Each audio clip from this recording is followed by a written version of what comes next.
గతేడాది September 27న release అయిన దేవర movie block buster hit గా నిలిచిన సంగతి తెలిసిందే. కొరటాల శివ దర్శకత్వంలో తెరకెక్కిన ఈ సినిమా మిక్స్ టాక్ తోనే ఏకంగా 500 కోట్లకు పైగా వసూలు సాధించింది. ఆచార్యతో ఫ్లాప్ అందుకున్న కొరటాల సూపర్ కంబ్యాక్ సినిమాగా దేవర నిలిచింది. అలాగే రాజమౌళి ఫ్లాప్ సెంటిమెంట్ ను బ్రేక్ చేశాడు ఎన్టీఆర్.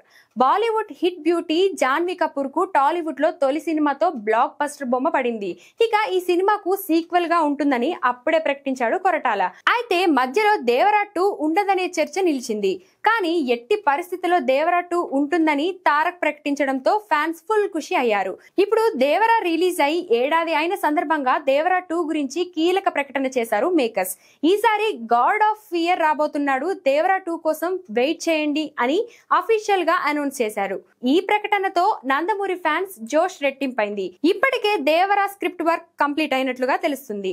ఎన్టీఆర్ డేట్స్ ఇవ్వడమే లేట్, కొరటాల అంతా సిద్ధం చేసుకుని రెడీగా ఉన్నాడట. ప్రస్తుతం ఎన్టీఆర్ ప్రశాంత్ నీల్ సినిమాలో షూటింగ్ తో బిజీగా ఉన్నాడు. ఈ సినిమా 2026 జూన్ లో రిలీజ్ కానుంది. అయితే వీలైనంత త్వరగా డ్రాగన్ షూటింగ్ ఫినిష్ చేసి వచ్చే ఏడాదిలోనే దేవర 2ని పట్టాలెక్కించి రిలీజ్ చేయాలనే ఆలోచనలో ఉన్నారట. అన్ని అనుకున్నట్లుగా జరిగితే నెక్స్ట్ ఇయర్ ఈ టైం కి దేవర 2 ట్రీజర్ కూడా బయటకు వచ్చే ఛాన్స్ ఉంది. అలాగే 2027 లో సినిమా థియేటర్లోకి రావడం పక్కా అంటున్నారు. మరి దేవర 2ని ఎన్టీఆర్ ఎప్పుడు స్టార్ట్ చేస్తాడో చూడాలి.